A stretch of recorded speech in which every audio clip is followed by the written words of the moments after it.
Hey there, it's Jody. I host the show that you're listening to right now, which has been going for 5 years and is gearing up for its biggest year ever next year as we head towards America 250. And I'm here to tell you that we are only able to do this and grow and be ambitious at a time when public media and radio and podcasting are in a really tough spot. We've only been able to do this because we are part of the Radiotopia community. And more specifically, because listeners to this show and other shows in the Radiotopia collective have stepped up to become members and supported Radiotopia directly. Being a part of Radiotopia means not just that we get some support from Radiotopia, but also that we are in community with other hosts and shows who I deeply respect and admire, like Nate DeMeo of The Memory Palace, Rishi Hirway of Song Exploder, the great Avery Trufelman of Articles of Interest, not to mention all the new incredible shows like Try Hard and Proxy. These are some of the best radio makers in the world, and we're all in it together.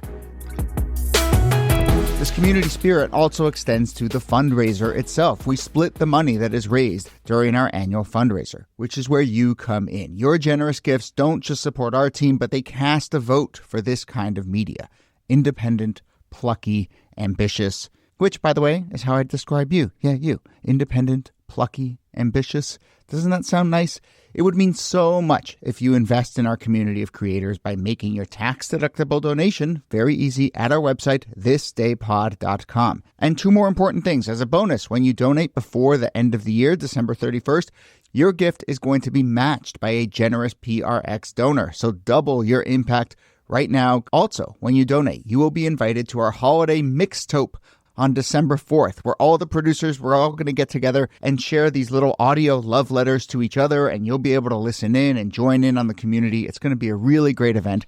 We're very excited to try it, but it only works if a bunch of people like you contribute and join in.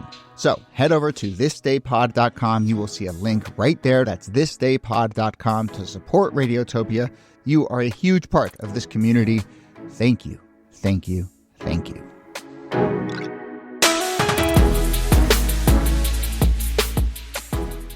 This day is brought to you by Progressive Insurance. Do you ever think about switching insurance companies to see if you could save some cash? Progressive makes it easy to see if you could save when you bundle your home and auto policies. Try it at Progressive.com. Progressive Casualty Insurance Company and affiliates. Potential savings will vary. Not available in all states. Let's talk for a minute about something people don't always love talking about: money. Like a lot of you, I've always stressed about my finances, and I've also stressed about stressing about my finances. The picture just never quite comes into focus. But that started to change for me about a month ago when I started using Monarch Money. I finally loaded in all my accounts, debts, transactions. It was quick, it was actually kind of fun, and suddenly everything made sense. It's like I was staring at a magic eye poster, and finally it clicked and I saw that sailboat. I can't afford the sailboat, but I think you get the metaphor. Feel organized and confident in your finances with Monarch, an all-in-one personal finance tool that brings your entire financial life together in one clear interface on your laptop or on your phone. Just in the last month since using Monarch, I've been able to see where my money's coming from, where it's going, and from there I've been able to budget, set goals, and have real conversations about what matters most. Don't let financial opportunities slip through the cracks. Use code THISDAY at monarch.com in your browser for half off your first year. That's 50% off your first year at monarch.com with code THISDAY.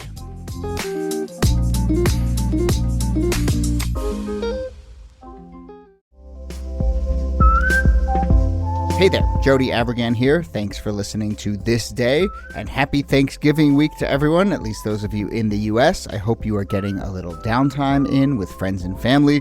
If you're traveling, I hope your travels are not too chaotic, or at least you have some good podcasts to listen to, like this one you're listening to right now. Look, I happen to love Thanksgiving for all the obvious reasons. I love the food and the football and the naps. I actually like spending time with my family. This is also the time of year when I think a lot of us are thinking about community and charity and what it means to build civic bonds together. So we're giving ourselves a little downtime this week too, and bringing you a few episodes from the archives that feel in line with some of the themes of Thanksgiving. This one does. It is the story of a massive aid ship sent from the United States to Ireland during the potato famine. Different communities coming together, a reminder of our global interdependence, and a reminder of the hard times that we have been through and emerged from in the past. All things I am thinking about this week for sure. All right, take a listen, and happy Thanksgiving from all of us at This Day. Hello and welcome to This Day in Esoteric Political History from Radiotopia. My name is Jody Avercat. This day, 1847, the USS Jamestown arrives in Ireland. The Jamestown was an American sailing ship, a sloop of war, a key part of the U.S. Navy, but in this moment it was sailing to Ireland as an aid ship. It was full of food and supplies to help the people of Ireland who were suffering greatly during the potato famine of the era. One person wrote about it at the time in this way. They said, quote, "A ship of war changed into an angel of mercy, departing on no errand of death, but with the bread of life to an unfortunate and perishing people." Many years later, the Boston Globe would put this mission into bigger context, saying, "Never before had the people of one nation offered assistance to those of another on such a grand scale, a gesture that would serve as a model for America's future humanitarian efforts." So let's talk about the Jamestown's voyage to Ireland, how the effort helped Ireland and also united many factions over there and over here in the United States in this humanitarian effort. So here, as always, are Nicole Hammer of Vanderbilt and Kellie Carter-Jackson of Wellesley. Hello there. Hi, Jody. Hey there. What's on this ship? Food? Food. What do we know? Lots and lots of food for lots and lots of hungry people. Lots of food. Aid, everything you can possibly imagine. That bread, everything you would need to restore, to nourish you, to bring aid to people who are on the brink. I can only imagine what that ship must have been like for those who got to witness its arrival. And, just for context, I mean, it's a lot of food can fit on this ship. I mean, we're talking about a war vessel. I don't know. I'm a Master and Commander fan, so I just imagine that. But that's it. That's basically the gist, right? The 1840s and 50s, these kinds of big sailing ships, but they're loaded up. The Jamestown itself, maybe we can mention this at the end, but, would go on to have a really interesting history, fighting mostly in wars. But here it is, loaded up with food, heading from the United States to Ireland, which, as I mentioned in that Boston Globe article, kind of is one of the first times that the United States takes this sort of humanitarian leadership role. I think that's a huge part of this story. Mm-hmm. It is, and it's a point in U.S. history where the U.S. hasn't really emerged as a world power. So it is not necessarily expected to be playing this kind of humanitarian role on the world stage. And to be doing it here took, I think, some pretty specific conditions, which is to say there were already so many Irish immigrants in the United States who were personally connected to and continuously informed on how bad things were getting in Ireland and how desperate people living in Ireland had gotten, that they were able to kind of rally not just Irish Americans, but other folks in Boston and around the country as well. Mm-hmm. That appears to be one of the big sort of elements of this story, is that it is not just Irish Americans or even like recent immigrants from Ireland who are, sending remittances back home or whatever in the way that immigrants always do. But it's it feels like a real moment of civic unity. Yeah. And there's reports that, I think people understand the significance of this, but there's reports that like Catholics and Protestants are getting together to do food drives and raise money and so forth. And so like that's notable. Not just like Catholics and Protestants, but like Native Americans, like the Choctaw, are sending food. Enslaved people in Alabama. Like there is this moment of like national solidarity toward helping out the Irish that I don't think we've ever seen in this moment in our history. I mean, now in a current sort of contemporary moment, we see the United States providing aid all the time. But this is a moment in which, for a short period, for a season, people sort of set aside their politics or their personal feelings and realize that, the crisis was dire. I mean, when you think about the fact that during this famine, about 1 million people are estimated to have lost their lives. Another 1 million people leave Ireland altogether. Many of them come to the United States. But this is a period in which so many people were dying that they could not even properly bury their dead. They were too weak to dig graves, too weak to tend to people because the starvation was that acute. Yeah, I think that level of desperation helps explain a lot of this, combined with there were so many immigrant communities in the United States that people understood the idea that there would be people back home who were suffering, who needed help, and that they would do what they could to help them. Kellie, you mentioned that the Native American Choctaw people chipped into this, and we love an interesting monument on this show, and there's actually a monument in Middleton County, Cork, Ireland, called Kindred Spirits, which is this large stainless steel outdoor sculpture consisting of 9 20-foot eagle feathers arranged in a circle. It's really beautiful, and it is created to commemorate the 1847 donation from the Choctaw to the Irish famine relief. It was put up in 2017, and yeah, I just really loved that you would be walking around in County Cork, Ireland, and run into a monument to Native American generosity.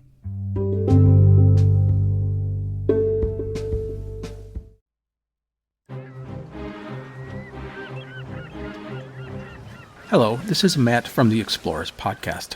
I want to invite you to join me on the voyages and journeys of the most famous explorers in the history of the world.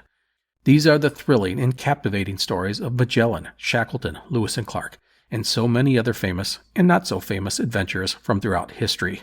Go to explorerspodcast.com or just look us up on your podcast app. That's the Explorers Podcast. This day is brought to you by Quince. Look, you have heard me talk about all the amazing luxury clothing you can get at fair prices from Quince. I'm wearing my very own cable knit sweater right now as I record this. In many parts of the country, the weather is turning colder. It is time to get cozy with sweaters and jackets and Italian wool coats. You can get all of that for great prices on Quince. But can I also direct your attention to a section on their website called Home?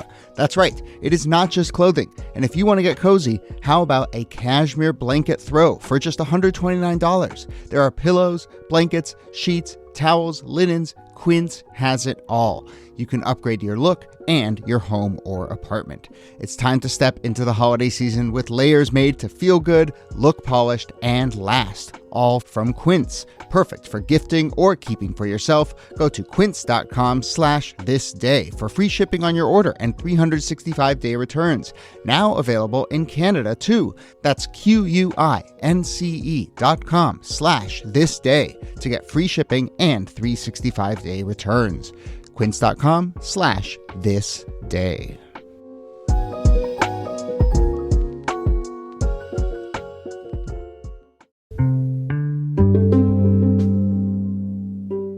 This is peak Irish famine, and 47 is known as Black 47. I mean, the year when, the deaths really peaked. And then in the wake of that, we get this massive migration and really reshaping of the United States because of Irish immigrants. But, here there's still that moment of like, we can help people who are still there, right? I think that wave has not started to really come in this specific moment. It's more we can send help over there, and then it certainly started to flow in the other direction. But yeah, there's some, like over 45 and 46, there had been some humanitarian efforts. Quakers were involved doing relief operations, and then in 47 is this moment. And, the U.S. is starting to get involved with the Mexican-American War in this moment for the Admiral of the Navy to say, yes, we can spare a ship for this effort is no small thing. And it gets approved in a joint resolution by Congress to send this ship. So it really is kind of like top to bottom, a kind of remarkable rallying of resources and effort. The timing also feels important because it is before that kind of most significant wave of Irish immigrants that's going to spur a lot of anti-Irish sentiment. So it's kind of that sweet spot moment before the anti-Irish sentiment gets particularly heightened. Yeah. Yeah. So as I mentioned, in Boston, no surprise, the New England Relief Committee is a big part of this. Catholics and Protestants are cooperating in an effort to collect money and food. They organized this voyage once they've secured the ship. About $150,000 worth of food and cash, which is about half of the $300,000 that gets collected in total to get sent over there. They start loading the vessel on St. Patrick's Day. I don't know if that's intentional or it just happens to be when it all comes together. It's probably intentional. Probably intentional. But then here, here we are a few weeks later.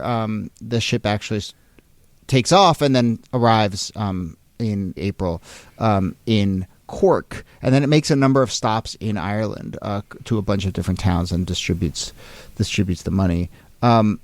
And then over the course of the year, there's another sort of, it's I think in grand total about 115 ships delivering food, clothing, provisions, and so forth.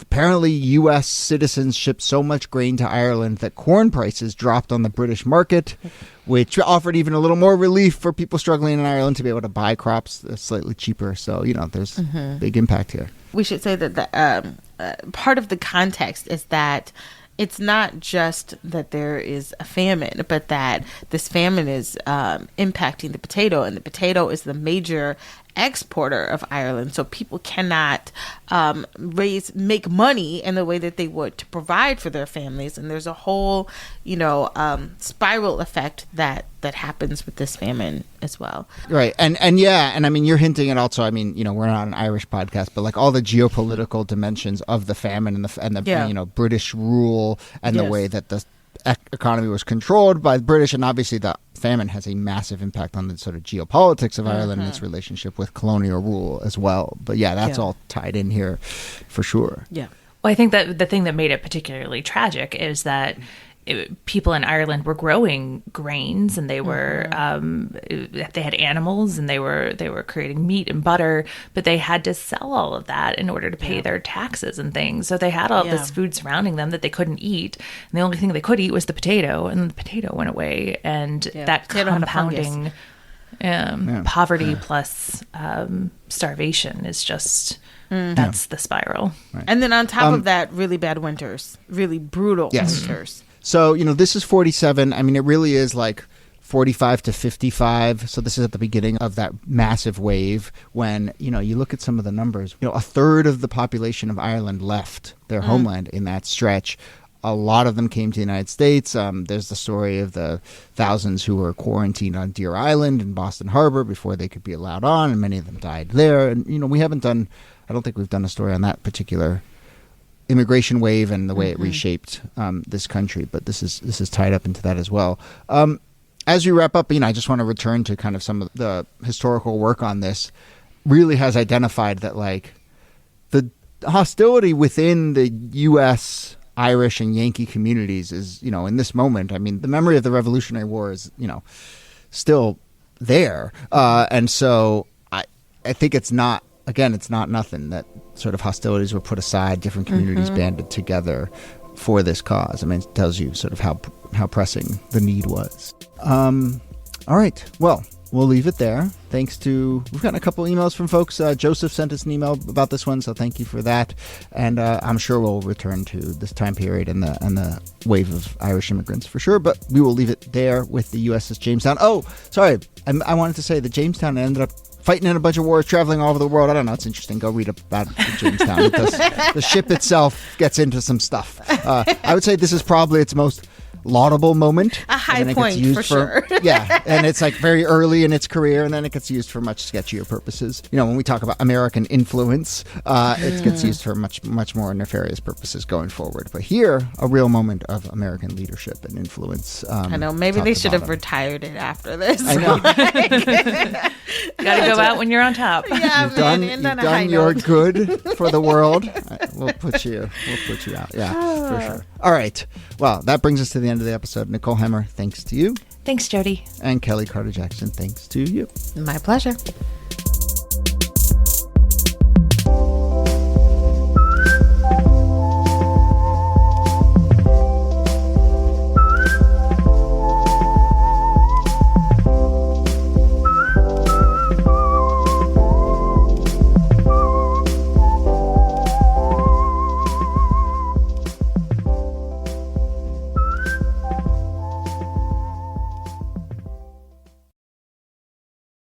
Radiotopia.